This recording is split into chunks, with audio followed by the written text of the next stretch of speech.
Bienvenidos, seguimos muy atentos en este diario a lo que está ocurriendo en Venezuela. Habrán seguido los acontecimientos con nosotros también en los últimos días, desde la victoria de la oposición democrática al régimen de Nicolás Maduro, que el régimen de Nicolás Maduro no reconoce, se niega a entregar cualquier tipo de prueba contundente de que ellos han ganado, porque no han ganado, y ahora mismo pues estamos ya en un recrudecimiento de la represión y en un enrocamiento de las posiciones de Maduro. Tenemos con nosotros hoy a un invitado de excepción, a una de las principales referencias de esa oposición democrática en España. Ya lleva unos cuantos años con nosotros, ha sido eurodiputado por el Partido Popular en la última legislatura y siempre está siguiendo muy de cerca y muy implicado en todo lo que tiene que ver con la lucha por la democracia en Venezuela. Leopoldo López Gil, ¿qué tal? Bienvenido a este diario. Muy buena. Gracias por estar con nosotros, es un honor. Invitamos hace unos días y estuvo también con nosotros su hijo, Leopoldo López. Ahora le tenemos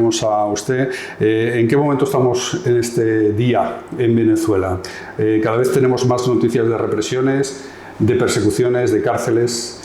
¿Cómo podemos definir la situación? Es una situación lamentable, por decirlo menos, y terrorífica para la población. Las cifras que tenemos de fuentes serias, ONGs como el Foro Penal de Venezuela, dan cuenta de que hay más de 1.500 presos en este momento. Habían 350, según estas mismas cuentas, antes de las elecciones, hace un mes, y en este mes, después de las elecciones, toda persona que sale a manifestarse ha sido detenida, ha sido llevada y están llevándose secuestrados, porque ya cuando la ley simplemente no se aplica, sino la policía o las fuerzas de seguridad te recogen en la calle sin orden de detención, sin causa alguna, ya no se trata de una detención, se trata de un secuestro.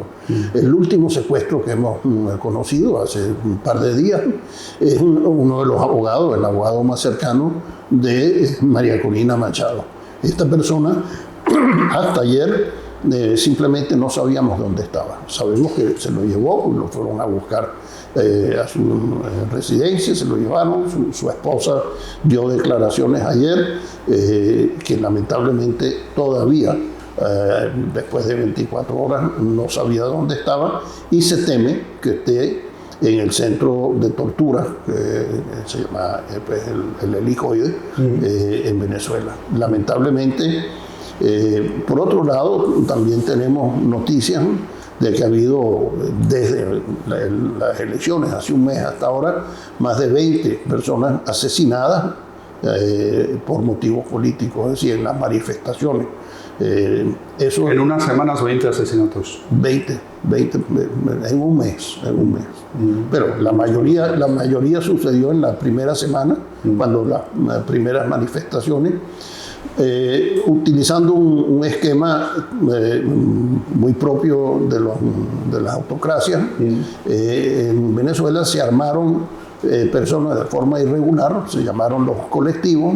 Estas personas no forman parte de las fuerzas de seguridad, pero en el fondo son el brazo armado cuando se quiere hacer pues alguna barrabasada que no se puede amparar por la ley.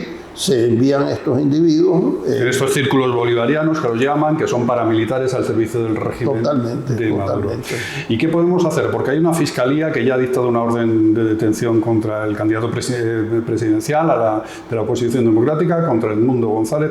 ¿Teme que pueda llegar a detenerse a Edmundo González, incluso a María Corina Machado? Me temo que estas amenazas a veces se tornan en realidad, pero sería, creo yo, el peor de los errores que podría cometer el gobierno de Nicolás Maduro, el régimen. Porque si bien es cierto que hasta ahora no se ha producido, digamos, una reacción firme para rechazar el fraude electoral por parte del mundo democrático, lo que sí es cierto es que no ha habido un solo país democrático que haya reconocido el triunfo de Maduro como candidato a la reelección. Por lo contrario, lo único que se ha ratificado es precisamente el no reconocimiento y no validez, puesto que nunca se exhibieron las evidencias llamadas las actas, pues, las famosas actas, para poder contar los votos. Y en un mes, simplemente, cuando la ley dice que tienen 48 horas para hacerlo, en un mes no se han producido las actas. La conclusión, como lo decía Josep Borrell hace un par de días en una entrevista, que ya no hay ninguna razón para seguir esperando las actas porque no van a aparecer.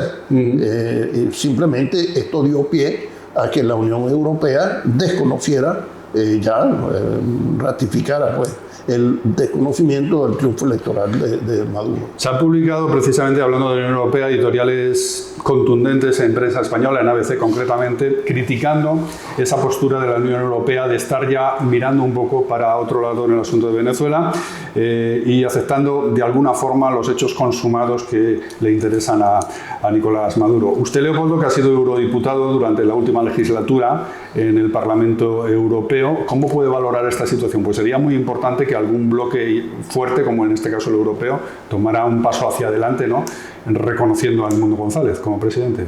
Desde luego, primero hay que reconocer que el Parlamento tiene una posición, el Parlamento Europeo tiene una posición a veces un poco distinta de la posición de la Comisión Europea, que es la que lleva la responsabilidad de la política exterior. La política exterior, curiosamente, necesita el acuerdo prácticamente unitario para tomar medidas como, por ejemplo, las sanciones. Y esto es muy difícil, son 27 países con 27 intereses distintos o temores distintos, como es el caso de Chipre, por la proximidad a Turquía, que es uno de los países que es, digamos, aliado de Maduro, y entonces siempre están en esas aguas tibias, ¿no? Pero, repito, en el Parlamento hay un claro apoyo a la democracia venezolana. En la legislatura pasada pasamos por lo menos 6 resoluciones apoyando la lucha de la democracia en Venezuela y también pues la Comisión en su día produjo sanciones a 55 personas. Quiero hacer énfasis en esto, las sanciones europeas son unipersonales. Son a las personas que se les comprueba responsabilidad sobre hechos que violan los principios, los derechos humanos, o en el caso de los Estados Unidos, donde se les implica el lavado de dinero, el narcotráfico o conspiración terrorista. En el caso de Europa sí, podríamos esperar que la reunión de ayer, la reunión de los ministros, una reunión informal, ya empezamos a ver que hay una orientación hacia no reconocer al régimen de Maduro. El régimen de Maduro tiene hasta enero para entregar constitucionalmente el poder. Podríamos ver qué pasa de aquí a enero. Ahora, yo espero que la posición se vaya endureciendo y sea más firme. Vamos a hablar un poco, Leopoldo, si le parece, del papel de España, del papel también de Rodríguez Zapatero, hablando precisamente de personas europeas. Porque, claro, siempre que hay un conflicto en un país de Iberoamérica, se dice, España ahí es la que marca un poco la pauta o la que tiene una cierta capacidad de iniciativa de movilización dentro de los países europeos, de la Unión, por la influencia, por el hermanamiento, pero España está haciendo todo lo que se puede en este caso. La posición oficial de España, que no es la del expresidente Rodríguez Zapatero, ha sido bastante neutral. Si bien es cierto que se han manifestado últimamente a favor del no reconocimiento de las elecciones por la falta de comprobación, por las actas, etcétera, no han tomado unas medidas de iniciativa, que se podría llamar de iniciativa verdaderamente, para cambiar el rumbo de la decisión del régimen.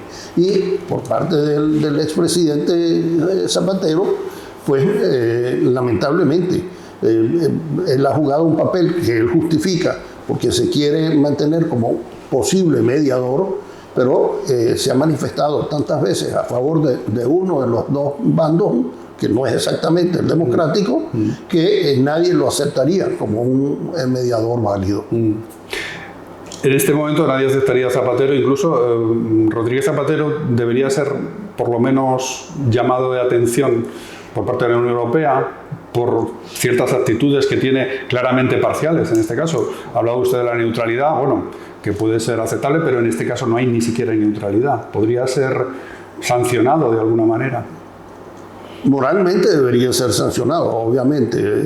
Yo creo que cualquier persona que se manifieste a favor de un régimen autoritario y más un régimen criminal, como lo hemos comprobado, terrorista, porque está empeñado en sembrar el terror en su población, sí debería ser sancionado. No creo que existe el mecanismo para esto, pero moralmente deberíamos de tener mecanismos para que los que jueguen en el equipo equivocado, no el equipo de la historia, deberían de ser de alguna forma reconocidos como enemigos del progreso, de la paz, de la prosperidad, de la democracia. Por lo tanto, sí, ojalá existieran esos mecanismos. Voy a ir un paso un poquito más allá. ¿Y qué intereses puede tener Rodríguez Zapatero para tener esa actitud tan parcial con el caso de Venezuela?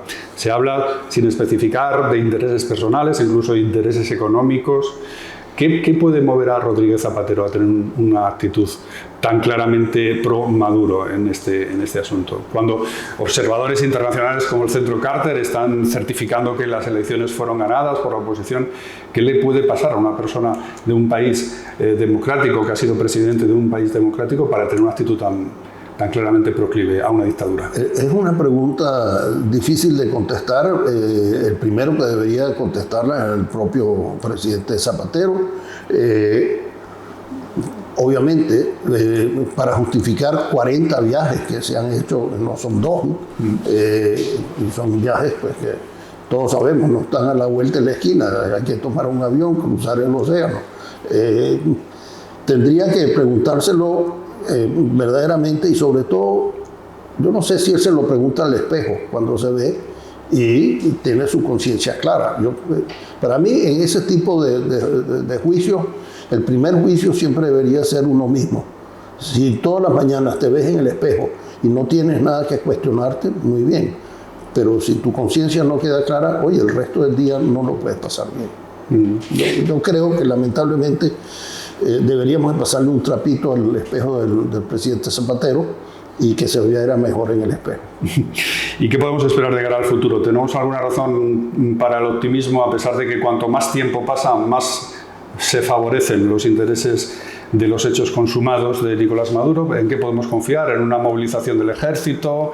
¿En algún tipo de pronunciamiento serio de la comunidad internacional? ¿En sanciones serias de la comunidad internacional?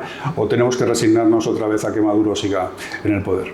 Yo creo que hay que hacer primero un examen serio de la situación, examinar, por ejemplo, por qué España está comprando tanto petróleo a través de la compañía Repsol, cuáles son los intereses que hay ahí. Y voy a contar una anécdota personal. Por allá en el año 67, sí, hace más de 50 años, yo era un... ¿Estudiante? No, ya no era estudiante, estaba trabajando para el Chase Manhattan, que era uno de los grandes bancos de Nueva York, y el presidente en ese momento era el señor David Rockefeller. Él me invitó, como yo era pasante, junto con un grupo pequeño, pero éramos los que estaban formando para ser sus banqueros en el exterior, a asistir a la asamblea de accionistas ese año. En la asamblea, que eran obviamente 1 millar de personas, mucha gente, y como en toda asamblea de accionistas, alguien levantó la mano cuando se tocaban puntos varios, y esta persona propuso, le dijo: señor Rockefeller, ¿usted está consciente que el banco hace negocios con esta y esta compañía? Y el señor Rockefeller dijo: me imagino que sí, porque son compañías muy grandes. Señor Rockefeller, ¿usted está consciente que estas compañías hacen negocios con un país que se llama Sudáfrica? De nuevo, el señor Rockefeller contesta: me imagino que sí, porque repito, son compañías muy grandes, multinacionales muy grandes. Señor Rockefeller, ¿usted está consciente que en ese país, Sudáfrica, existe un sistema de gobierno político que se llama apartheid, que segrega racialmente a la población? Y usted sabe que eso va directamente en contra de nuestros principios fundamentales de nuestra nación. Yo exijo como accionista que se severen absolutamente todas las normas para que nosotros no sigamos apoyando a compañías que hagan trabajo mientras ese régimen mantenga el apartheid y sobre todo mantenga presos políticos, como el caso del señor Nelson Mandela, año 67. Mandela no salió ese año, pero poquitos años después el régimen tuvo que abrir las puertas, cambiar, y hoy Sudáfrica es un país donde el régimen racial no existe.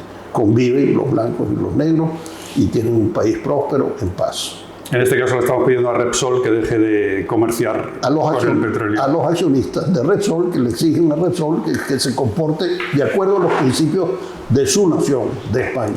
Eso es. Bueno, pues eso yo creo que nos sirve de final de esta entrevista. Le quiero dar las gracias, Leopoldo. Es la segunda persona que está en los nuevos estudios de este diario. Creo que podemos contar con usted más veces y para hablar de Venezuela y para trabajar también desde la información, en este caso por esa causa que es una causa transversal de la democracia en Venezuela. Gracias, Leopoldo, por estar con nosotros. No, muchísimas gracias, Javier, y me has dado la oportunidad, como se la ha dado muchas veces a otras personas, de ser la voz de tantas personas que están sufriendo en Venezuela.